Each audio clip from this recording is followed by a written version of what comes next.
इस वक्त एक बड़ी खबर हैदराबाद से आ रही है। हैदराबाद में एक पटाखा दुकान में भयंकर आग लग गई। आग लगने से अफरा तफरी का माहौल हो गया। पटाखे फूटने लगे और आसपास की दुकानों में आग का खतरा हो गया।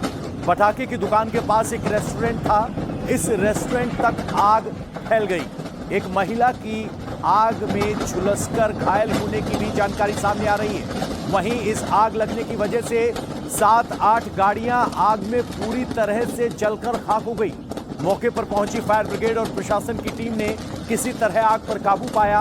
अब तक जांच में पता चला है कि पटाखा दुकान अवैध थी और बगैर लाइसेंस के चल रही थी। पुलिस ने अब इस मामले में कार्रवाई शुरू कर दी है। तस्वीरें बता रही हैं कि कितने बड़े स्तर की दुकान थी और जब इतनी बड़ी पटाखे की दुकान में आग लगी तो स्थिति वहां क्या हो गई।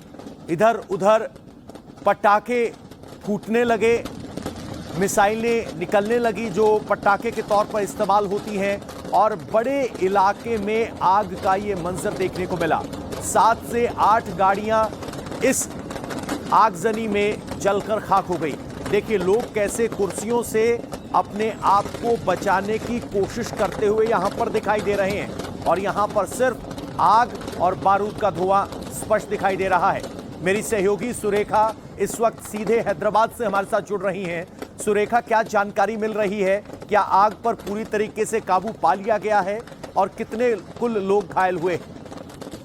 जी देखिए, अभी तो कहा जा सकता है कि लगभग आग पर जो है काबू पा लिया गया है और ज्यादातर आग जो है वो बुझ भी गई है। लेकिन जितना बड़ा हादसा और जिस जगह पे हुआ ये भी समझना काफी जरूरी है, क्योंकि हैदराबाद के कह सकते हैं कि बिल्कुल centre heart of the city का जो एरिया कहा जाता है वहां पर है।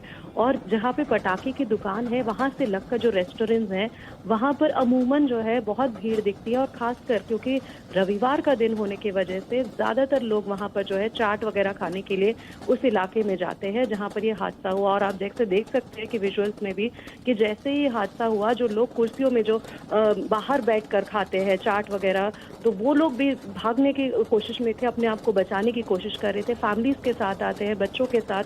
ये इलाका काफी मशहूर माना जाता है। तो ऐसी स्थिति में जैसे ही ये हादसा हुआ तो एकदम से हर कोई चौंक गया। और खासकर एबिस या फिर बोगलकुंटा जिस जगह में हुआ है उससे भी काफी ज्यादा लोग चौकन्ने हो गए कि आखिरकार इतना बड़ा हादसा कैसे हुआ। और खासकर ये जो पारस जो होलसेल शॉप है जो बताया जा रहा है, और जानकारी ये भी मिल रही है कि इलीगल तरीके से जो है यहाँ पर इन्होंने इतनी बड़ी मात्रा में जो है पटाखे रखे हुए थे जिसकी वजह से हादसा हुआ। कुछ लोग घायल हुए हैं।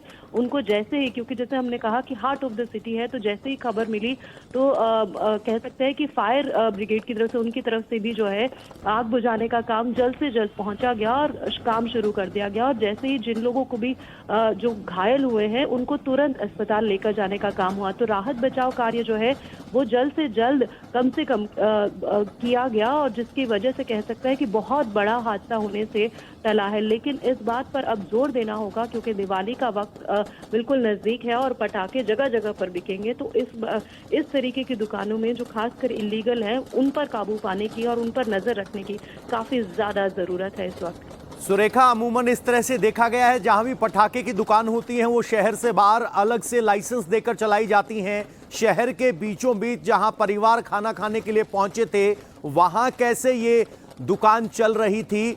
भले ही अब पुलिस कह रही हो कि लाइसेंस नहीं है, लेकिन सवाल तो वाजिब है कि आपकी आंखों के सामने, बीट पुलिस ऑफिसर्स के सामने ये इतनी बड़ी दुकान जो देखते देखते हमारी आंखों के सामने गायब हो गई, क्या प्रशासन को ये पहले नहीं दिखाई दी थी?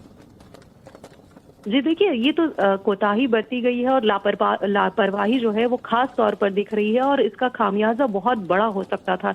लेकिन जिस तरीके से आप भी कह रहे हैं कि शहर के बीचों बीच जो है या फिर ऐसी जगहों पर नहीं रखा जाता है, थोड़ी सी जगह खुली जैसे खुले मैदान है उस जगहों पर जो है ज्यादातर यहाँ पर कम से कम दुकानें खोली जाती हैं। और हो सकता है कि जिस तरीके से लोग कह रहे हैं कि होलसेल की दुकान है तो यहाँ से जो बाकी जो छोटे दुकानदार हैं वहां तक सामान पहुंचाने का काम ये लोग कर रहे थे, लेकिन वो भी गलत तरीके से किया जा रहा था अगर ऐसा कुछ हो भी रहा था। लेकिन जांच में और जाहिर तौर पर जो है और बातें सामने आएंगी। लेकिन जी सुरेखा, आपका बहुत बहुत शुक्रिया इस जानकारी के लिए। राहत की बात ये रही कि इस आग पर काबू पा लिया गया है और किसी तरह के जान के नुकसान की खबर नहीं है।